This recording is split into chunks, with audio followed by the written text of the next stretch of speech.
evening, visitors. Welcome to the Australian War Memorial's last post ceremony. My name is Joanne Smedley, and joining us today from the Royal Australian Navy is Captain Nick Tate.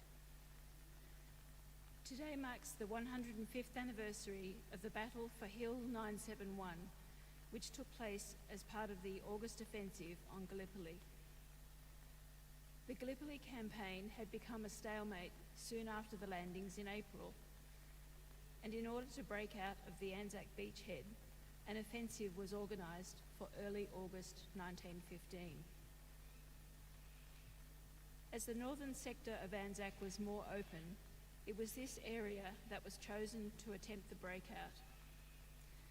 The main objective was Hill 971, or Koja Chemen Tepe, the highest point of the Sari Bear Ridge, and it fell to the Australian 4th Infantry Brigade to take this objective.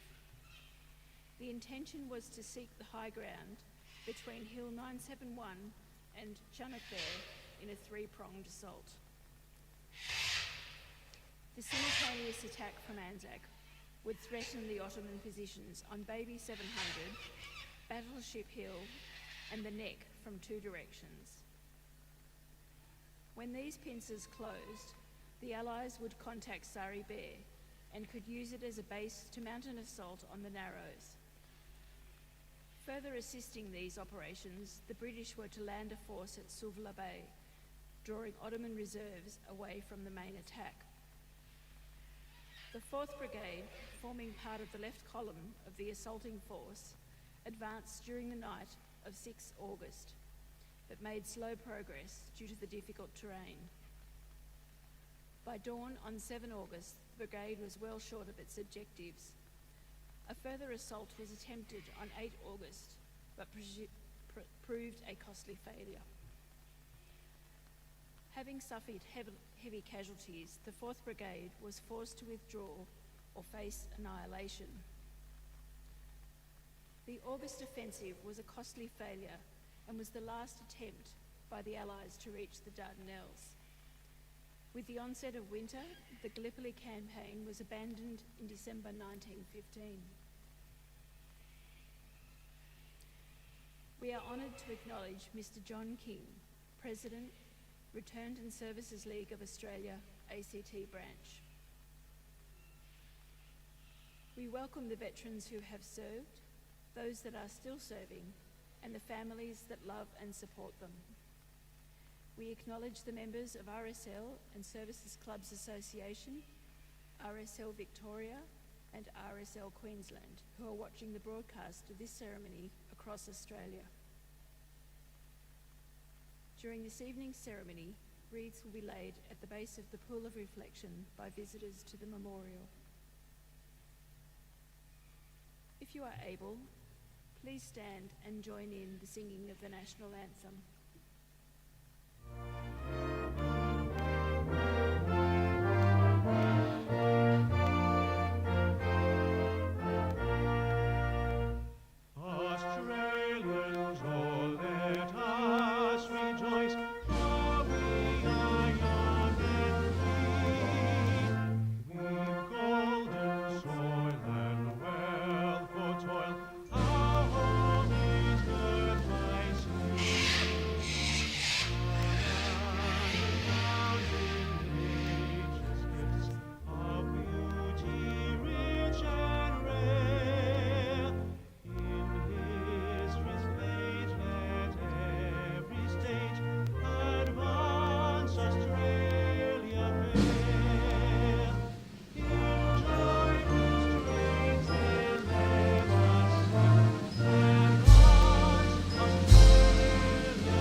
The Australian War Memorial was the vision of Charles Bean, Australia's First World War official historian. Bean landed with the Australian troops on Gallipoli and stayed with them at the front through to the end of the war. The idea of this national memorial and museum came to him at Pozières, France, in the depths of the bloody fighting of 1916. Bean's idea was that this would be a place where families and friends could mourn loved ones buried in faraway places. It would also be a place that could help all Australians understand what these men and women had endured and what they had done for us. Bean's vision, to which we remain true, is best expressed as inscribed in the entrance to the memorial's galleries. Here is their spirit, in the heart of the land they loved, and here we guard the record which they themselves made. Tonight we will read the story behind just one of those on the Roll of Honour, which lists the names of more than 102,000 men and women who have given their lives for us in war and on operations for more than a century. But first we present a lament, Flowers of the Forest. Wreaths or floral tributes will now be laid at the base of the pool of reflection.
Today we remember and pay tribute to Private Thomas Makin. Thomas Makin was born in 1893 in Wollongong, New South Wales, to Thomas and Jane Makin. When he was still very young, the family moved to Canberra in Gippsland, Victoria. Here he attended the Canberra Public School, after which he went to work as a miner. After the First World War began, Makin enlisted for service in the AIF at Wonthaggi on the 14th of January 1915. After his initial training, he was allotted to the 5th Reinforcements of the 14th Battalion. Makin embarked from Melbourne on the 14th of April with other reinforcements aboard the transport ship Horarata, bound for Egypt. Further training in the desert followed before he embarked from Alexandria on the 9th of July, bound for Gallipoli. He was taken on the strength of the 14th Battalion shortly after arriving.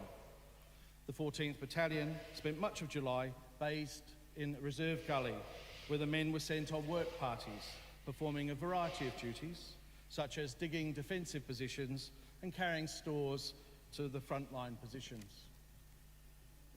The Gallipoli campaign had quickly become a stalemate after the landings in April 1915, and to try and break out from the Anzac beachhead and return to a war of movement, a new offensive was planned for August.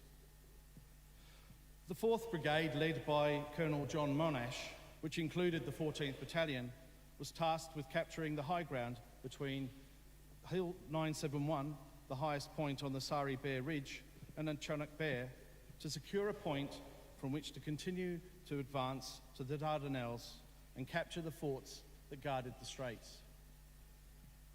The 4th Brigade led the left column of the assault force and began moving off during the night of the 6th of August. Progress was slow due to the unfamiliarity of the terrain, poor maps, and the Ottoman defenders putting up a stiff opposition and unexpected resistance as New Zealanders cleared enemy outposts. Confusion reigned throughout the 7th of August. Despite an advance of some 1,500 metres, the Australians, unsure of their actual positions, claimed they had reached an objective known as Abdel Rahman Dare, where they in fact were some 650 metres short. Ordered to continue the advance, the 14th and 15th Battalions resumed the attack in the early hours of the 8th of August and immediately came under a withering hail of rifle and machine gun fire. The Australians never got close to their objective, and the 2 battalions suffered heavy casualties. The attack was all over by 8:30 a.m, and the 4th Brigade was forced to withdraw. Among those killed during that morning was Makin, who is believed to have been killed in an area known as the Poppy Patch. Though a number of casualties were recovered prior to the Australian withdrawal, Makin was among those who were unable to be found, and as a result, he has no known grave.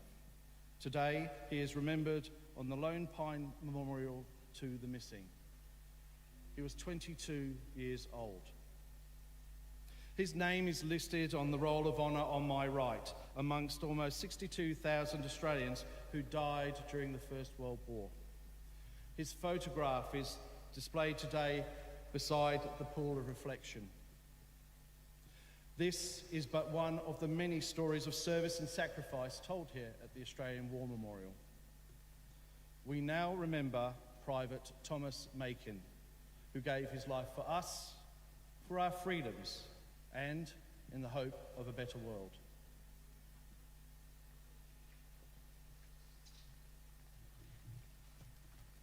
Please stand for the reading of the ode and the sounding of the last post. They shall grow not old, as we that are left grow old. Age shall not weary them, nor the years condemn. At the going down of the sun, and in the morning, we will remember them. We will remember them.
Lest we forget.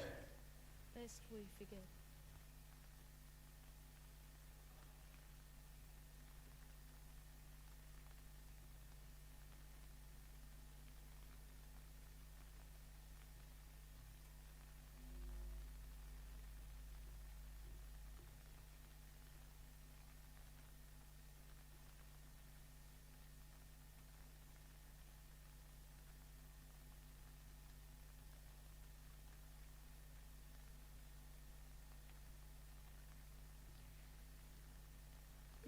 this evening with the words of the memorial's founder, Charles Bean.